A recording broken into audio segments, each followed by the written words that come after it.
All right, UFC Tampa, Colby Covington versus Joaquin Buckley just concluded, and I'm just going to go through the breakdown of the whole card, giving my thoughts and opinions, as well as general play-by-play as just a breakdown of the fights, basically. Now, this is the final card of the year, and wow, this card was actually amazing, arguably best card of the year. I'm sure fucking everyone's gonna have that as their title, especially because of the way it was slowly building up all the way to the main event.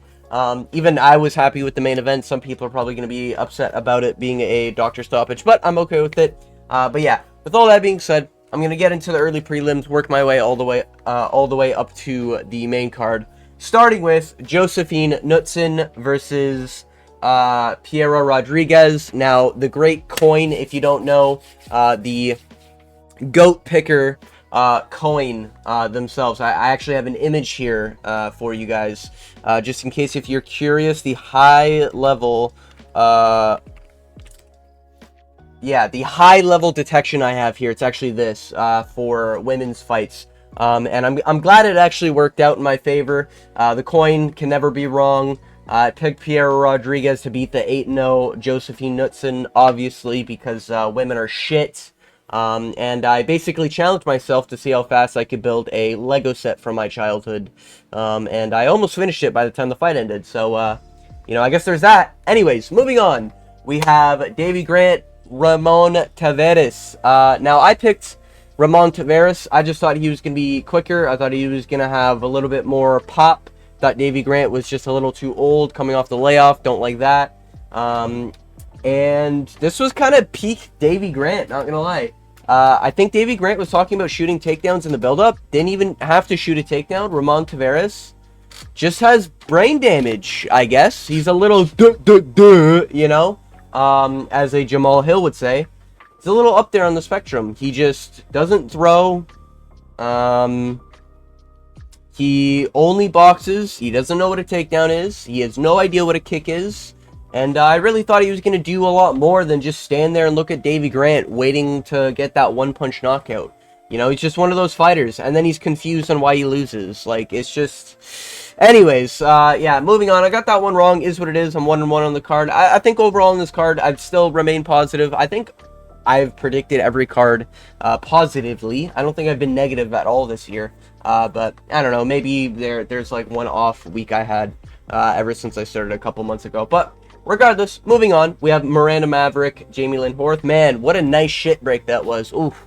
I made some deep fried pickles. Oh my god, those were mwah, chef's kiss while this fight was happening. And the Great Coin, if I'm remembering correctly, I believe the Great Coin predicted Miranda Maverick. Hey, we got it done, baby. That's what I'm talking about. Didn't go with Jamie Lynn Horth. She's Canadian.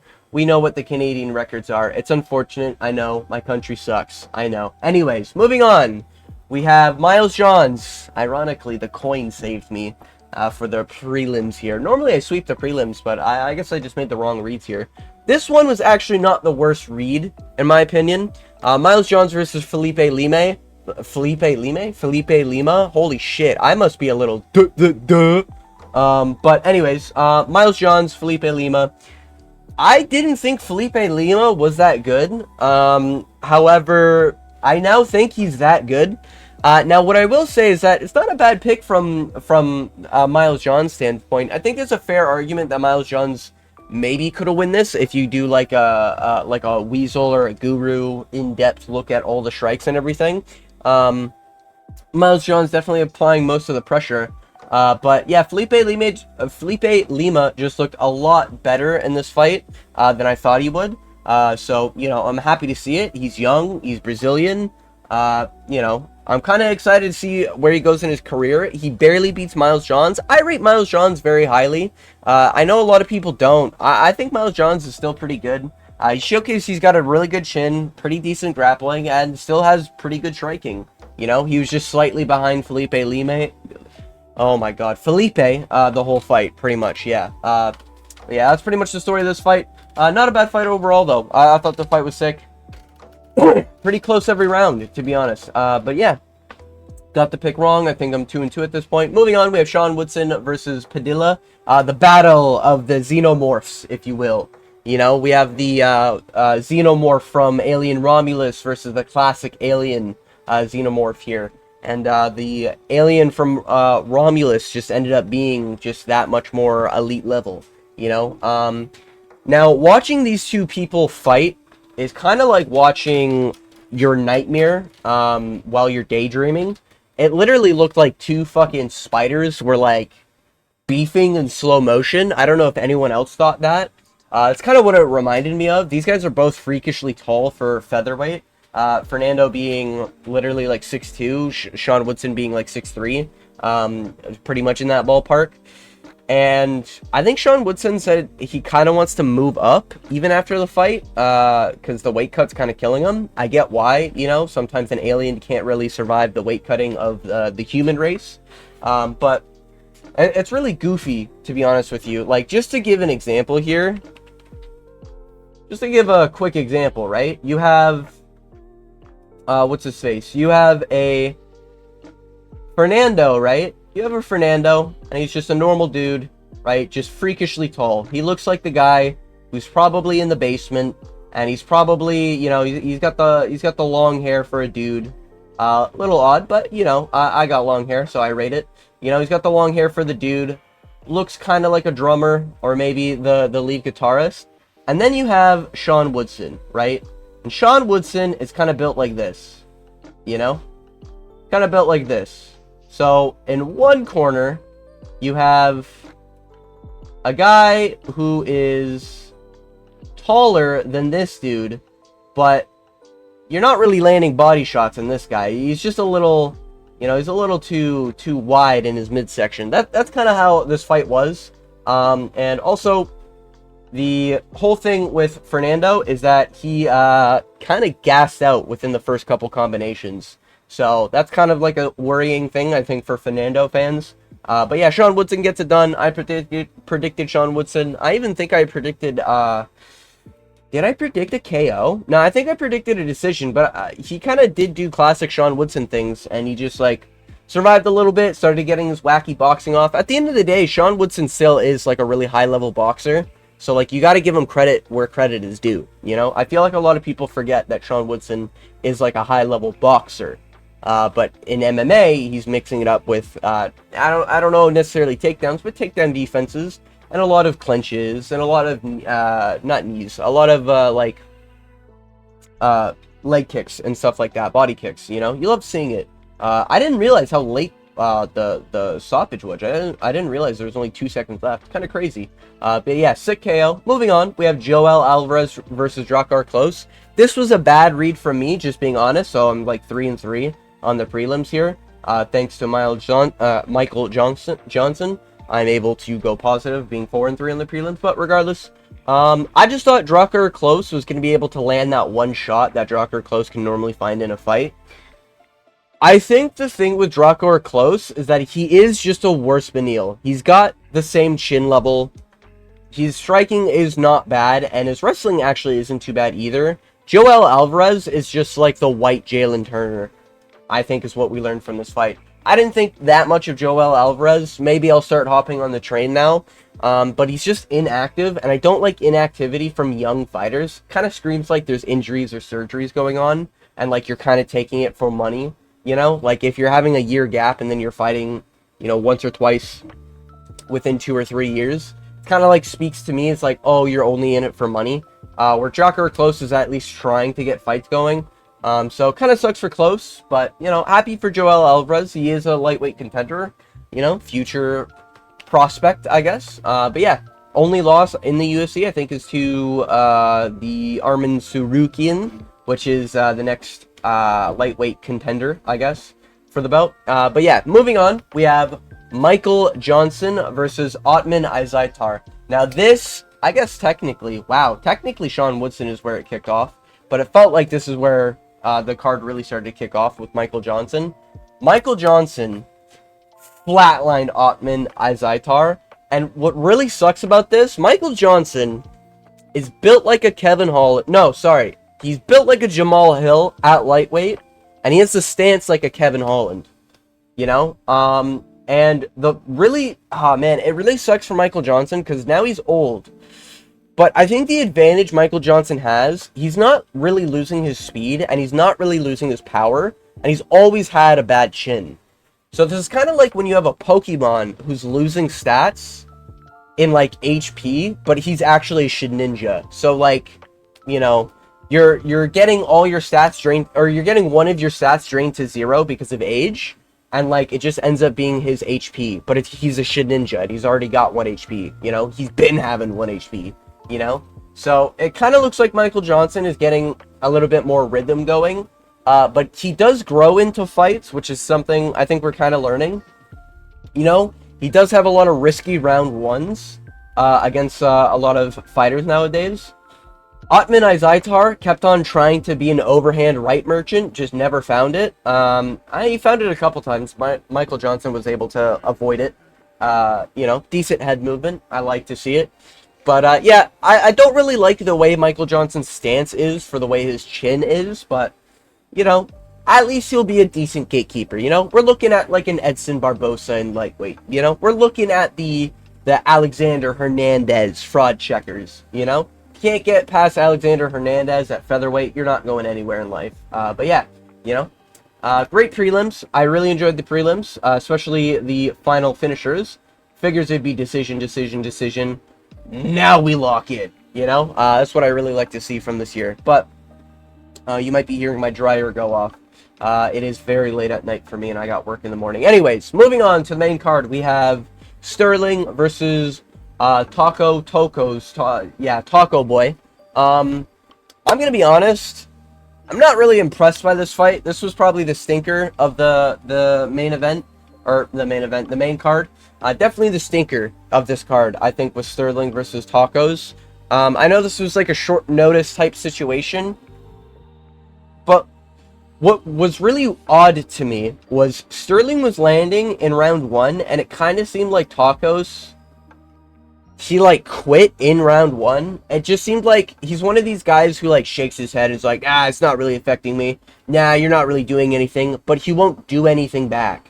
You know? And then sometimes he'd throw back in round 2, and Sterling would get caught here and there, has a decent chin, wasn't getting dropped or anything. Sometimes they'd end up in the clinch, and sometimes they're getting up against the cage, and, you know, Tacos is just sitting against the cage, holding his hands up, praying for dear life, while Sterling's just landing elbows. But not really anything worthy of note. I'm not really looking forward to any of these guys, you know? Tacos still looks like a fat, dumb idiot, and Sterling doesn't look that impressive, especially considering he's coming from the Dan Hooker, Volkanovski, and Israel Adesanya fight camp, right? So, I don't know, I'm expecting a little bit more. 6-0, good record, but I want to see more, you know? I really do want to see more. Anyways, moving on to, I got this pick right, so I'm 1-0 on the, so I'm 4-3 in prelims, 1-0 main card. Moving on, we have Adrian Yanez. This fight was really fucking close. I picked Adrian Yanez. I really do think Adrian Yanez actually won this fight. I do think he won round 2 and 3. I think, listen, I understand Daniel Marcos was doing really well in round 1, clearly won round 1. I just can't really see. I do think Yanez kind of threw away a close round 3 by not just like going for it in the final 30 seconds. But I still think he won the round, right? Like, Daniel Marcos landed decent takedowns, but Yanez was able to get up after like a minute and reverse the takedowns and reverse the clinch positions and land a few times here and there on Daniel Marcos. And early in the round, he even wobbled Daniel Marcos, you know? He had Daniel on fucking skates. So I still think Daniel Marcos sucks. And as far as I'm concerned, Yanez won this fight. However, obviously, this makes me 1-1 in the main card. I'm not going to say, like, it was a complete and utter robbery bullshit decision. Like, this wasn't Cyril Gone Volkov, you know? This was kind of just a bullshit decision in my opinion. I thought Yanez clearly won. I'm surprised Daniel Marcos got the decision. Wouldn't be surprised if the judges had money on it because he is, you know, a 16-0 prospect. You gotta have money on the prospects nowadays. But, you know, until we get to the next fight. Ooh, I can't wait for the next fight. But, regardless, it was a good fight. Good scrap. Yanez just needs to learn to low kick. If Yanez can learn to low kick, like, when it's there, because it was just there the whole time. Daniel Marcos was heavy on his foot. He was barely doing anything. I've never seen a fighter. Yanez has this weird thing. Yanez is like a... He's like a fucking ghost normal type. He's like a weird type in the division, you know? He's this weird situation where it's like only certain things are really his weakness, and he's really only weak to a jab and decent grappling. Daniel Marcos doesn't have decent grappling, but has a decent jab.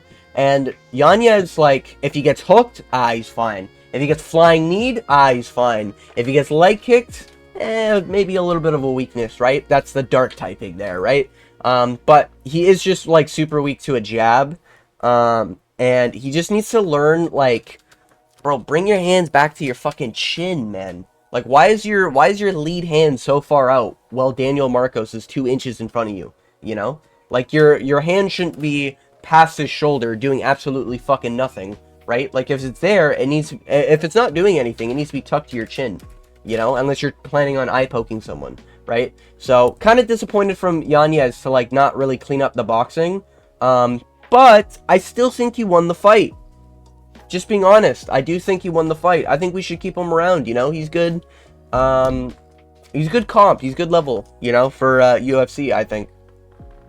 Daniel Marcos, I think, is still shit. I don't think this guy's that good. I don't think he makes it that high in bantamweight. I can't even, like, well, what's bantamweight saying right now, you know?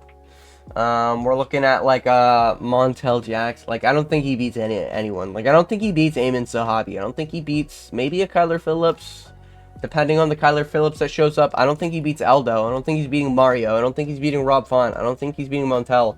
You know, I don't think he's beating anyone ranked, from what I'm seeing. He just looks like shit. He looks like a really shit Tatsuro Taira. Like a really, like, I mean a really shit Tatsuro Taira. That's my personal opinion. But yeah. Yanez, he's gonna have to fight up-and-comers now. No more, okay, now it's time to get, like, a big name. It's like, you are gonna be the guy being used as leapfrog. You are gonna be the guy being used as fodder now. Really sucks for Yanez to be in that position, because I do think he won the fight, but gotta be realistic here now. But moving on to probably my, it's probably one of my best predictions of the year. I picked Dustin Jacoby. I know he was a big underdog. No idea why he was a big underdog against Vitor Petrino. Guys, Vitor Petrino,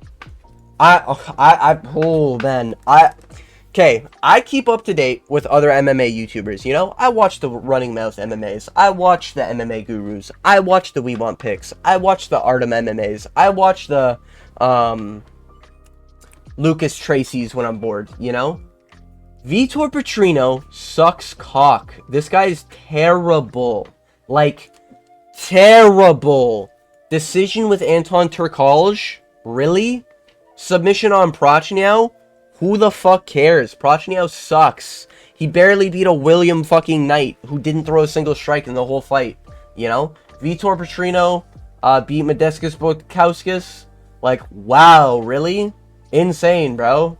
You know? Are we really rating Modestas Bukauskas after a Khalil Roundtree ass whooping, I guess? You know? Like, fuck me, man. You know? And then, oh, this one really pissed me off. Because this Tyson Pedro fight, oh, would you look at that? Pretty close on strikes. Made it really close with the Tyson Pedro who wanted to quit the division. He wanted to quit the UFC. This was his last fight. He was an unranked bum. He knew he wasn't going to go anywhere. He knew he wasn't good enough to be a high-level comp. And he literally retired this fight.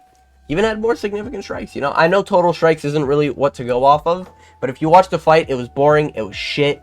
And Vitor Petrino could have lost that fight because he doesn't have that, I need one more strike to close out the round, you know? He's got no hunger in him, you know? If he gets a lucky punch, sure, right? If he gets an idiot who's, like, giving up his back or, like, you know, letting him go into full mount, sure, right? He's saying he tore his ACL, and that's why he shot for a takedown on Anthony Smith. Why are you trying to grapple with a torn ACL? Are you, like, brain dead? Like, I can't with these fighters sometimes, you know? And I think I even picked Smith against Vitor Petrino, or I said that You know, I think I'm not going to be surprised if Smith actually beats Petrino, because I think Smith is a good underdog pick. But regardless, Vitor Petrino's best win is who? Like, who's his best win? Turcali? Like, genuinely, who is his best win? These guys are all dog shit. Like, actual dog shit, you know? And then we're looking at a kickboxer, right? And I know he's a little older now, and I get that. But a kickboxer who's shown that he's on the same ranking list as Alex Pereira as a striker, alright? We need to understand that. This guy has been a crazy kickboxer, and he moved to MMA pretty early on, and he's just, his biggest weakness is that he's chinny. His striking is still really good, he's got really good grappling defense, he's just chinny. But you have to be able to catch him, right? This makes Dominic Reyes look a lot better. A lot of people think Dominic Reyes is dog shit. Dominic Reyes whooped John Jones's ass. So what does that make John Jones, huh? Dog shit. That's what I thought. It all comes back to Jones, doesn't it? But regardless, you know, I think Dustin Jacoby was a great underdog this whole card, and I really don't understand. Listen, I watch a lot of people. I know the people who picked Vitor Petrino. I've been in chat rooms, and I've been like, I'm picking Dustin Jacoby, and I've been like, oh, I can't wait for you to think about me when Vitor Petrino knocks out Jacoby. Yeah, where are you now, little bro? Where are you now? That's what I thought. You know? Fucking dumbasses picking against my boy Dustin Jacoby. This guy, you know, we got the fucking chat genetics. I don't know what the scorecards are looking like, but I do think Dustin Jacoby was comfortably up 2-0. If they were giving it to Petrino, because I know Twitter is like brain dead during the fights, and they were giving it to Vitor Petrino for some reason. Petrino sucks. He does just suck. Like, this guy's not good, right? And I've been saying it, and I think people are finally going to be like, oh my god, he's right. Because Vitor Petrino just got slumped out cold, Masvidal Kamaru Usman style. Actually a sick KO from Dustin Jacoby. So back. I'm so happy for Jacoby. You know, I was worried he might have been robbed in the decision. So I'm happy Dustin Jacoby gets it done. I got that pick right. I'm so happy. Anyways, moving on, we have Manel Kape versus Bruno Silva. I think everyone in the world was picking Manel Kape, hoping that Manel Kape would return to his prime. And he did. Smokes Israel Adesanya. Just saying. Would beat Israel Adesanya's ass. I don't think he beats Pantoja. Listen, I get it. He just put on a masterclass, probably one of the biggest masterclasses we've ever seen, like in the UFC ever. And I do include like championship fights. Yeah, he looked better than Cody Garbrandt, Dominic Reyes. He looked better than fucking Strickland, Israel Adesanya. He looked better than, it's another like big shit talking one. Yeah, I don't even know. He just looked prime out there. He looked pristine. He was getting caught a few times, and he did get low blowed like 4 or 5 times. You know, and you can arguably say, oh, well, he low blowed Bruno Silva into a KO, and Bruno Silva hit him in the nuts clearly 3 times. Sucks to be you, Bruno Silva. Back to the gulag with your dumb ass. You know, maybe don't cheat, and Manel Kape won't have to resort to it. You know, just saying. But yeah, Manel Kape, base as fuck. Happy that he's back in the win column. Entertaining as fuck. Do Kaya Sakura Manel Kape. Only reason why I'm saying that is because we can get Manel Kape to like get a nice win streak into the title contention. Because I'm just telling you, man, Pantoja is just another level. I know everyone's saying Manel Kape like beats everyone in the division now. He doesn't, right? Pantoja is still really good. Brandon Moreno will probably give Manel Kape some problems. Brandon Royval probably gives Manel Kape some problems here, you know? But I don't mind him getting a title shot, technically. I would rather see the Kaya Sakura fight. But I do think Pantoja would smoke Manel Kape. I think Pantoja would, like, if Bruno Silva's landing on Manel, I can trust Pantoja to land on Manel. Not that I think Pantoja would knock out Manel, but I think if he's landing on Manel, you know, you're at least keeping it competitive on the scorecards, even though Manel's looking like fluid out there. And then I think Pantoja is going to have the cojones to shoot some takedowns and, you know, mix it up with Manel Kape. And then Manel Kape's going to be wincing at every takedown, you know. But Manel Kape looked prime out there. He looked like one of the best fighters on the planet. even at flyweight, you know. I picked that Manel Cap to, you know, Manel Cap looking like a, what does he look like? What does he look like? What was he looking like out there? Honestly, there's no comparison. Manel Cap was just looking fucking fluid as fuck out there. He was just Manel Cap, I guess, you know. There's no real comparisons to Manel Cap. You know, he was going against a Brazilian Ilia Topuria. If you see Bruno Silva out there, it kind of looked like that. To be fair, Bruno Silva was still swinging, you know, so it's not like Manel Cap, I think, has the biggest heat in his hands. But it is flyweight. Everyone's good at flyweight. I'm excited to see what happens, you know. People forget, man, flyweight's a good division. People just shit on it because it's small people. Like, bro, what do you want to do, bro? They were just born small. What are they supposed to do, you know? At least they put on entertaining fucking fights, you know, and they're all good. But yeah, anyways, moving on. We have Cub Swanson, Billy Quarantillo in the co-main event. I got this pick wrong. I've been happy to be wrong before, and that's definitely one of these situations. Billy Quarantillo was laid out flat cold by Cub Swanson, and one of the sickest KOs of the year. Honestly, if you just take these 3 KOs, you probably have top 5 KOs of the year. Like, these 3 are going to be in the mix, like, jumbled around, you know? The Vitor Petrino one, sick as fuck this year. Manel Cap beating Bruno Silva the way he did, sick as fuck. And Cub Swanson knocking out Billy Quarantillo, laying him out flat, Johnny Walker style, was kind of wild. You know, and I was not expecting that, especially in round 3, you know? It was a scrap mostly. And, you know, shout out to all these fighters. They did keep it on the feet, right? Like, they're not pussies, nut hugging. This whole card was pretty much just Giga Chads laying their life on the line for some sort of KO going, you know? And I like that. I like to see that, especially to close off the year. Great fight. Happy Cub Swanson win. Should have retired. He's getting too old. I do think it's just like, you know, you beat Billy Quarantillo. I rate Billy Quarantillo a lot higher than most, to be fair. But it's just like, you're not really going to be able to do much. I mean, it depends. If Cub Swanson's getting like $250,000 a fight or something crazy, if he's on some sort of crazy deal, hey man, keep fighting until like you physically can't, right? Like until your MCL tears or your ACL tears, right? But yeah, I do think it was a good performance. It was a sick fight. I had Billy up 2-0. Obviously I'm biased. Could have been 1-1, could have been 2-0 Cub. I wasn't really paying attention that much. But yeah, sick fight. Pretty happy with the fight. Moving on, we have Colby Covington versus Joaquin Buckley. And oh my god, Buckley almost did a masterclass performance on Colby Covington other than the one time he was taken down. And that was kind of his only blemish in the whole fight. Colby was landing a few times on Buckley, to be fair. But this Colby looked like a better Colby than the last few years. And what I mean by that is the one who fought Leon Edwards, you know? This Colby was definitely locked in, trying to get a win. Very early on, Buckley was able to manage. He managed to get a cut early on Colby Covington's eyelid, which really sucks for Colby Covington, and is why the fight got stopped. But I think originally Colby Covington was kind of like playing it off as an eye poke when it wasn't an eye poke, because you can clearly see a strike kind of land near Colby Covington's eye, and it just ended up, you know, pricking it. So, Buckley didn't have his fingers in nobody's eye. I don't want to be seeing any of that narrative going around. But, yeah, Buckley looked good. Buckley, I think, deserves the title shot, to be honest, over probably Shavkat, because Shavkat has that injury going on right now. JDM still around. I don't mind JDM getting the title shot and then doing Buckley next. But I think Buckley has whooped Colby better than anybody else has before. You know, and that's just my personal opinion, you know.